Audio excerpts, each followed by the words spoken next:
شیخ صاحب یہ فرمائیے گا کہ ہمارے ہاں نماز تراویح کی تعداد کے حوالے سے جو ہے عام طور پہ اختلاف پایا جاتا ہے. بعض لوگ 8 رکعت پڑھتے ہیں، بعض 20 تراویح پڑھتے ہیں، ایون حرمین میں بھی جو ہے وہ 20 تراویح پڑھی جاتی ہے، اور بعض تو اس تراویح کے اس عمل کو جو ہے وہ اس کو شجر ممنوع تصور کرتے ہیں.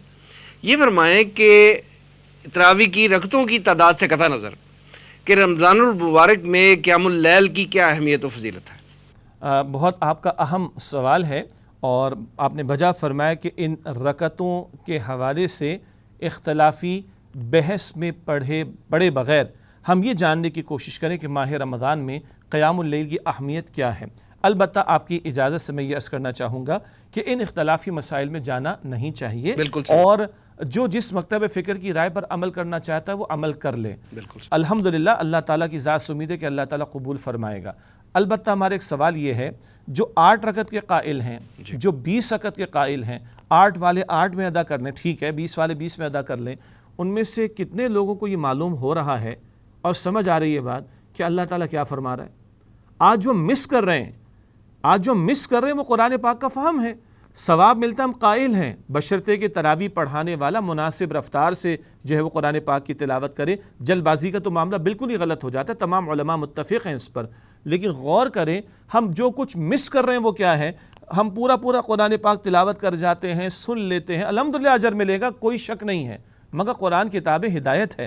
ہدی للناس ہدی للمتقین قرآن پاک کہتا ہے یہ تمام انسانوں کے لیے ہدایت ہے، متقین کے لیے ہدایت ہے، اور ہمیں یہ سمجھ نہیں آ رہی. خاص طور پر ہمارا وہ طبقہ، اور ایک بہت بڑا طبقہ ہے جس کو ہم کہتے ہیں جو پڑھا لکھا ہے، عصری تعلیم جس نے حاصل کی. ایک وہ بچہ ہے جو ورک شاپ پر ہی بیچارہ کام کرتا رہا، اس کو تو پینسل کاپی بھی نہ ملی، مگر ایک عظیم اکثریت تو پڑھی لکھی تعداد ان کی ہے جو دنیاوی اہتمام تعلیم سے کے حوالے سے آراستہ ہیں. ہم اللہ تعالیٰ کو کیا جواب دیں گے اگر آج ہمیں معلوم ہی نہ ہو کہ اللہ تعالیٰ اپنے کلام مبین میں ہمیں کیا رہنمائی دے رہا ہے؟ یہ ضرور غور کرنا چاہیے.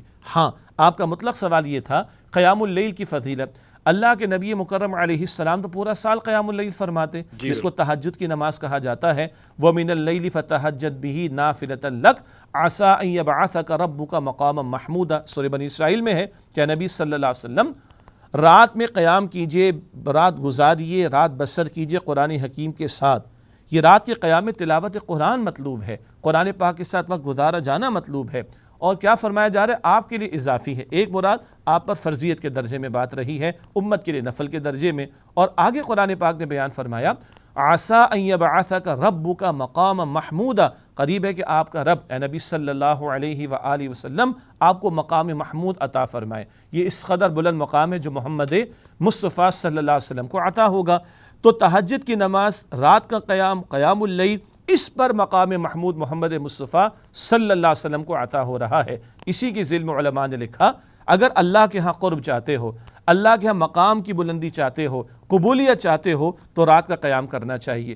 ہاں، امت کو ایک سہولت ماہ رمضان میں میسر آئی خلفائے راشدین کے دور سے کہ ایک اجتماعی شکل نماز تراویح کی ہمیں میسر آ گئی. اب غور طلب بات یہ ہے، یہ جو رات کا قیام ہے اس پر بڑی پیاری احادیث ہمیں ملتی ہیں، اور دلچسپ بات یہ ہے کہ جو فضیلت نبی اکرم علیہ السلام نے دن کے روزے کی بیان فرمائی، وہی فضیلت نبی اکرم صلی اللہ علیہ وسلم نے رات کے قیام کی بیان فرمائی. بخاری شریف کی حدیث ہے من صام رمضان ایمانا و احتسابا غفر له ما تقدم من ذنبی.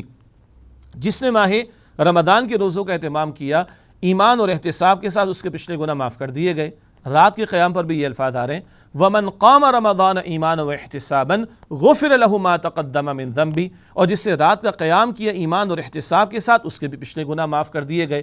گو کہ دن کا روزہ فرض، رات کا قیام تطوع اجر و ثواب کا باعث، مگر اللہ کے نبی علیہ السلام ترغیب دلا رہے ہیں کہ جو اجر دن کے روزے کا بیان کیا گیا وہی اجر رات کے قیام کا حضور نے بیان فرمایا صلی اللہ علیہ وسلم. یہ بخاری شریف کی حدیث ہے. اسی طرح مسند احمد جامع ترمذی میں روایت ملتی ہے اللہ کے نبی صلی اللہ علیہ وسلم نے ارشاد فرمایا کہ روزہ اور قرآن دونوں شفاعت کریں گے بندے کے حق میں اللہ تعالیٰ کے حضور. روزہ عرض کرے گا اے اللہ، اے میرے رب، اس بندے کو میں نے دن بھر کھانے پینے اور نفس کی خواہش کی تکمیل سے روکا، دن بھر روکا، اس کے حق میں میری شفاعت قبول کر لے. اور قرآن عرض کرے گا، بہت اہم نقطہ ہے، قرآن عرض کرے گا اے اللہ میں نے اس بندے کو رات کو سونے سے روکا، اس کے حق میں میری سفارش قبول فرما لے۔ پھر حدیث میں الفاظ آتے ہیں فیشفعان، دونوں کی شفاعت قبول ہو جائے گی۔ اللہ تعالیٰ میرے آپ کے ہم سب کے حق میں قبول بھی فرمائے، دن کے روزے کی شفاعت بھی اور رات کے قیام کا شفاعت کا معاملہ، قرآن کا شفاعت کرنے کا معاملہ۔ البتہ غور طلب بات وسیم صاحب یہ ہے، روزہ کہے گا اس کو رات کو سونے سے روکا۔ آپ لاہور تشریف فرما ہے، میں کراچی میں بیٹھا ہوں، اور بڑے شہروں کا عالم تو یہ کہ رات کو 12 1 بجے تک لوگ جاگتے ہیں، اور ماہ رمضان میں کچھ لوگ پوری رات جگہ کرتے ہیں۔ او بھائی معمول کی تراویح سے تم بہت جلد فارغ ہو جائیں گے، کچھ لوگ 9:30 10 بجے تک فارغ ہو جائیں گے، اس کے بعد جاگ رہے ہیں۔ وہ قرآن کہے گا اللہ اس کو رات کو سونے سے روکا، تو اس سے معلوم ہوتا ہے کوشش کرنی چاہیے کہ ہمارا زیادہ حصہ رات کا قرآن پاک کے ساتھ بسر ہو، اور جو کہ عام طور پر ہمیں کمی محسوس ہوتی ہے۔ یہی وجہ ہے بانی تنظیم اسلامی ڈاکٹر اسرار صاحب رحمۃ اللہ علیہ نے اس بات کی کوشش کی، اور دور ترجمہ قرآن کی محافل پاکستان بھر میں بانی تنظیم اسلامی نے جو سلسلہ 1984 سے شروع کیا، آج ہزاروں حضرات و خواتین رات کے قیام کے ساتھ قرآن پاک کا ترجمہ تشریح بھی سنتے ہیں، اور ان کو نہ صرف یہ کہ تراویح میں اجر و ثواب مل رہا ہے، بلکہ ساتھ ساتھ وہ قرآن پاک کا ترجمہ تشریح سننے کی بھی سعادت حاصل کر رہے ہیں۔ اب جب یہ وقت لگے گا تو انشاءاللہ تعالیٰ کما حقہ وہ بات ہوگی کہ قرآن کہے گا اللہ اس کو رات کو میں نے سونے سے روکا۔ اللہ تعالیٰ ہمارے حق میں سفارش بھی قبول فرمائے، اور راتوں میں قیام کے ساتھ اپنا وقت گزارنے کی توفیق عطا فرمائے۔